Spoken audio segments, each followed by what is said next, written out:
You नमस्कार।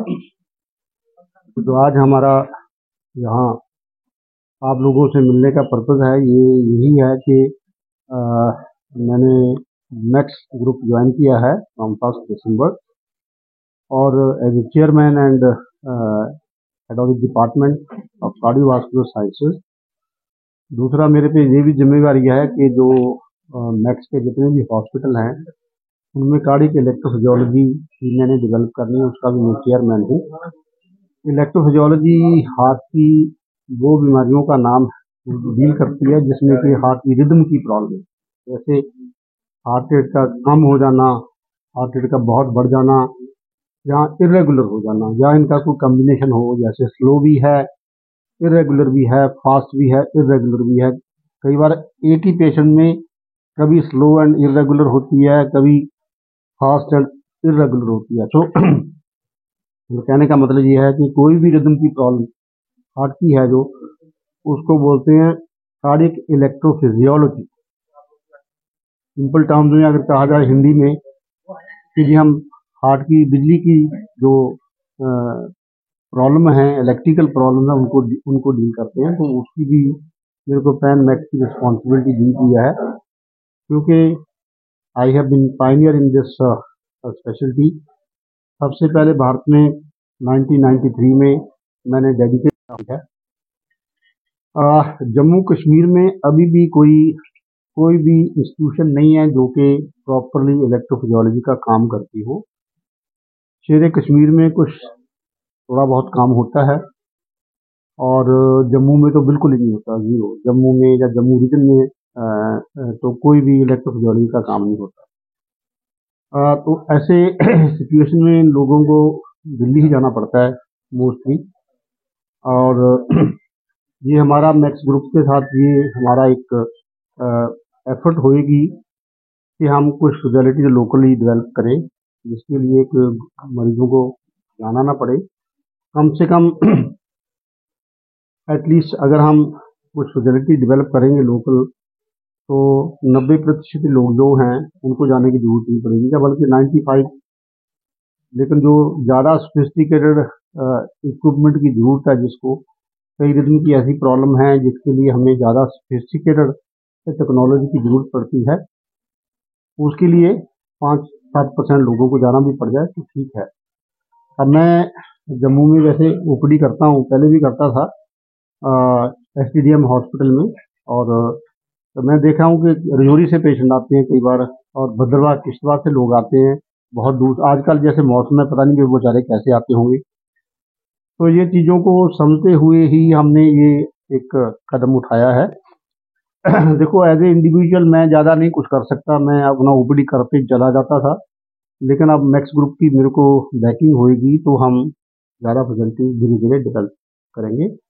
और मैं हर महीने आऊँगा, second Thursday of every month. और मेरे जो कलीग हैं डॉक्टर धीरज गंडोत्रा, ये फोर्थ थर्सडे को आएंगे। तो कम से कम महीने में 2 बार हमारा कवर होगा। और धीरज गंडोत्रा तो जम्मू से हैं, आपको शायद जानते होंगे कुछ लोगों से। He the son of the soil, I am son in law of the soil. तो मेरा ख्याल है कि इस कोऑर्डिनेशन में हम ज़्यादा लोगों के जो हार्ट की बीमारियों का इलाज हम कर पाएंगे। हार्ट की बीमारियां बहुत इम्पोर्टेंट बीमारी बन गई है। आप लोग सुनते होंगे कि आजकल तो यहाँ तक बुरा हाल है कि 30 साल की, 32 साल की, 25 साल के लोगों को हार्ट अटैक होकर डेथ हो जाती है। तो मेरा एक पर्पज ये भी होगा जिसमें कि आपकी मेरे को बहुत हेल्प चाहिए कि हम जब भी हम आएंगे तो हार्ट की बीमारी पे कोई ना कोई लेख जरूर लिखेंगे लोगों को प्रिवेंशन के लिए। तो बहुत टॉपिक हैं जो कि हम हर 15 दिन में एक टॉपिक कवर कर सकते हैं। चलो जी, ब्लड प्रेशर ले लिया, या अंजाइना हो गया, हार्ट अटैक क्या है, सडन डेथ क्यों हो जाती है, और उसको कैसे, बहुत ऐसी सब्जेक्ट हैं जो कि हम धीरे धीरे करके कॉमन लैंग्वेज में, जो कि आम आदमी समझ सके, उसमें कोशिश करेंगे कि हर 15 दिन कोई ना कोई लेख आपको लिख के देंगे जो कि आप यूज कर सकते हो आप मीडिया में। और मैं समझता हूँ कि सबसे बड़ी कंट्रीब्यूशन जो कोई डॉक्टर या मेडिकल प्रोफेशन कर सकता है अपने समाज के लिए वो है कि अगर हम बीमारी को प्रिवेंट करें, क्योंकि प्रिवेंशन सबसे अच्छी चीज़ है। प्रिवेंट अगर हो जाए तो सेहत ठीक रहती है। दूसरा है कि इंसान का खर्चा नहीं होता। हार्ट की बीमारियां का खर्चा महंगा है, हज़ारों में नहीं लाखों में है। तो इसलिए हमें एम्फेसिस देनी चाहिए बेटर क्वालिटी ऑफ लाइफ सब लोगों को, प्लस रेगुलर चेकअप होना चाहिए, मेडिकल चेकअप। इंडिया में ये बड़ा एक नेगेटिव पॉइंट है कि पढ़े लिखे लोग भी, मैं देखा दिल्ली में भी, ये नहीं कि रेगुलर चेकअप कराएं। जैसे हम चाहते हैं कि जो भी, अगर आपकी 35 ईयर्स की उम्र हो गई है तो कम से कम साल में कुछ ना कुछ टेस्ट साल में एक बार होना चाहिए। जैसे ब्लड शुगर है, कोलेस्ट्रॉल है, ब्लड प्रेशर देखना है। जिसको बीपी की बीमारी नहीं है, कम से कम 6 महीने में तो अपना बीपी एक बार देखना चाहिए। जिन लोगों की फैमिली में ब्लड प्रेशर की बीमारी है या डायबिटीज की बीमारी है, उनको ब्लड शुगर और भी रूटीनली ज़्यादा करानी चाहिए। और तकरीबन 40 साल के ऊपर तो हम समझते हैं कि हर साल पीएमटी भी होना चाहिए, क्योंकि ईसीजी नॉर्मल होने का मतलब ये नहीं कि बीमारी नहीं है कोई। ये लोगों को बड़े वहम है, बहुत एक मिथ है कि जी मेरी तो ईसीजी नॉर्मल है, मेरे को हार्ट अटैक कैसे हो गया। ईसीजी नॉर्मल रहती है जब तक हार्ट में कोई डैमेज नहीं है, लेकिन ईसीजी ये नहीं बताती कि हार्ट वाली नाड़ियों में कोई ब्लॉकेज है कि नहीं। ईसीजी ये भी नहीं बताती कि हार्ट में कोई वेल्व लीक करता है या कोई वेल्व नैरो हो गया है। तो ईसीजी इंफॉर्मेशन देती है, लेकिन हर चीज़ की इंफॉर्मेशन नहीं है। तो एक बार साल में सालाना कार्डियक चेकअप मैं बहुत स्ट्रांगली रिकमेंड करता हूँ कि लोगों को कराना चाहिए, उससे बहुत बचत हो सकती है। दूसरी चीज़ हमें ये समझने की ज़रूरत है कि इंडिया में लोगों को ये नहीं पता हार्ट अटैक क्या होता है और हार्ट अरेस्ट क्या होता है। कोई आदमी की आप सुनते होगे, पेपरों में भी आता है कि जी फलां बंदा ठीक ठाक था, नींद में उसकी डेथ हो गई या कोलैप्स करके डेथ हो गई, सडन डेथ हो गई। तो जो सडन डेथ की डेफिनेशन है वो ये डेफिनेशन है कि अगर किसी इंसान की सिम्टम शुरू होने से लेके डेथ तक ये टाइम पीरियड 1 घंटा, 1 घंटे के अंदर अंदर डेथ हो जाए, उसको सडन डेथ कहते हैं। और सडन डेथ जितनी भी होती है, ये समझ लो कि ऑलमोस्ट 96% वो हार्ट की वजह से होती है, कार्डियोवास्कुलर होती है।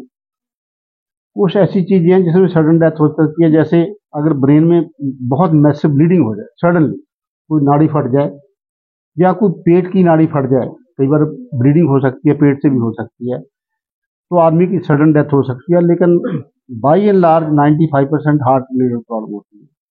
और उसमें क्या होता है कि बेसिकली जब भी ये सडन डेथ होती है, इसका मतलब ये नहीं कि हार्ट अटैक हो रहा है। 85% जो सडन डेथ होती है उसमें हार्ट अटैक नहीं होता, उसमें पहले ही उस मरीज को कोई हार्ट में डैमेज होता है। लेकिन दुख की बात यह है कि इंडिया में पता नहीं होता लोग, क्योंकि उन्होंने चेकअप नहीं कराया होता, जैसे ईसीजी या एको नहीं कराया होता। अगर किसी वजह से हार्ट की जो पंपिंग कैपेसिटी है, देखो हार्ट पंप है, बेसिकली हार्ट का काम है पंप करना। अगर ये पंपिंग कैपेसिटी कम हो जाए, वो लोगों को सडन डेथ के ज़्यादा चांस है। पंपिंग कैपेसिटी कैलकुलेट करने के लिए हम एक टर्म यूज करते हैं, उसको बोलते हैं left ventricular ejection fraction, LVEF। ये क्या है LVEF? LVEF ये है, अगर समझ लो लेफ्ट वेंट्रिकल में 100 ml ब्लड आया तो 1 मिनट में वो कितना बॉडी में इजेक्ट करता है, उसकी रेशो लेते हैं। नॉर्मली क्या होता है कि इजेक्शन फ्रैक्शन 55% से ज़्यादा होना चाहिए। जैसे 100 ml ब्लड आया, 1 मिनट में वो 55 या 60% बॉडी में इजेक्ट करेगा। अगर यही फिगर 35% से कम हो गई तो हम उसको मानते हैं कि काफ़ी ज़्यादा डैमेज हो गया और उन लोगों को सडन कार्डियक डेथ का खतरा रहता है। तो अगर हम एको कराते हैं, किसी का इजेक्शन फ्रैक्शन 35% निकलता है या 30% निकलता है, उसको सीरियसली इन्वेस्टिगेशन करानी चाहिए। पहली तो हमारी अटेम्प्ट होती है कि भी उसका कारण पता करें कि क्यों डैमेज क्यों हुआ, और अगर उसको इलाज करके दवाई से या स्टेंटिंग से या बाईपास से हम उसका इजेक्शन फ्रैक्शन बढ़ा दें, फिर उनको सडन डेथ के रिस्क खत्म हो जाता है तकरीबन। लेकिन अगर हम बढ़ा नहीं सकते, दवाई भी इस्तेमाल कर ली, स्टेंट भी इस्तेमाल कर लिया, लेकिन फिर भी पंपिंग कैपेसिटी 35% से कम है, तो ऐसे पेशेंट को सडन डेथ रहती है। और उसमें हम एक छोटी मशीन डालते हैं बॉडी में, जिसको ICD कहते हैं, आईसीडी एक ऐसी मशीन है जैसे पेसमेकर है, वैसे ही थोड़ी बड़ा होता है वो डिवाइस। एक वायर जाती है राइट वेंट्रिकल में और डिवाइस यहाँ आ जाती है। ये डिवाइस आईसीडी की जो डिवाइस है ये 24/7 हार्ट को मॉनिटर करती है कि अगर पेशेंट को कार्डियक अरेस्ट हो भी जाए ये 10-15 सेकंड में, 10-12 सेकंड में डायग्नोज करके ऑटोमेटिकली बिजली का शॉक दे सकती है। आपने कई फिल्मों में देखा होगा ना, डॉक्टर बचाने के लिए बाहर से शॉक देते हैं। तो अगर मतलब कि हार्ट अरेस्ट होता है, सबसे ज्यादा जो इफेक्टिव तरीका है बंदे को सेव करने का वो है इलेक्ट्रिक शॉक देना होता है, डीसी शॉक कहते हैं उसको। लेकिन डीसी शॉक तो तब दोगे ना पेशेंट अगर हॉस्पिटल में होगा, तो बाहर अगर होगा तो कैसे होगा। अगर बाहर कार्डियक अरेस्ट होती है तो सीपीआर ही कर सकते हैं। सीपीआर भी इंडिया में मैं कहता हूँ 2% लोगों को भी नहीं पता कि सीपीआर होता है क्या। उसके लिए भी बल्कि मैं एक आपकी सेपरेट क्लास लूंगा, सीपीआर समझाऊंगा सबको आपको। मैं तो ये चाहूंगा बल्कि कि आम लोग जो हैं जैसे उनको भी सीपीआर आना चाहिए। बेसिक फंडा क्या है कि अगर आदमी कोई आपके सामने कोलैप्स करता है क्या करना है। तो ये चीजें जो हैं इससे काफी हम आगे बढ़ सकते हैं हार्ट की बीमारियों को इलाज करने के लिए, प्रिवेंशन के लिए। हम जैसे मैंने पहले बोला कि 7 महीने में 2 बार कम से कम आप यहाँ ओपीडी करेंगे और धीरे धीरे नेक्स्ट की तरफ से उनको मैं कहूँगा कि कुछ लोकल स्पेशलिटी डेवलप कीजिए। और बाकी रही जो इलेक्ट्रोफिजियोलॉजी की प्रॉब्लम, वो भी काफ़ी बीमारियां ऐसी हैं जिसका परमानेंट इलाज होता है। जैसे धड़कन की बीमारी है, मैंने जम्मू से बहुत पेशेंट का इलाज किया, वो ऑलरेडी जम्मू से रजौरी से, कि हार्ट रेट 200 हो जाता है। ऐसे लोगों में क्या करते हैं हम कि हार्ट के अंदर कैथेटर डाल के जो विदाउट सर्जरी लोकल एनेस्थीसिया में ये हम वही धड़कन पैदा कर सकते हैं और उससे पता चल जाता है कि धड़कन वो जो नॉर्मल धड़कन है किस पॉइंट से आ रही है। उस पॉइंट पे कैथेटर रख के उसको बर्न कर दें, उसको बोलते हैं रेडियो फ्रिक्वेंसी एब्लेशन। ये परमानेंट इलाज हो जाता है, नहीं तो लोग सफर करते रहते हैं। सो ये कोई बहुत कॉम्प्लिकेटेड चीज नहीं है और बहुत महंगा भी नहीं है। तो बहुत सी बीमारियों का इलाज परमानेंटली हो जाता है। और अगर आपने इस जो मैंने बातें करी उनमें से कुछ पूछना चाहते हैं तो पूछ सकते हो, इसके पहले कि मैं डॉक्टर दीज को बोलूँ कुछ बोलने के लिए। डॉक्टर साहब ये बताएं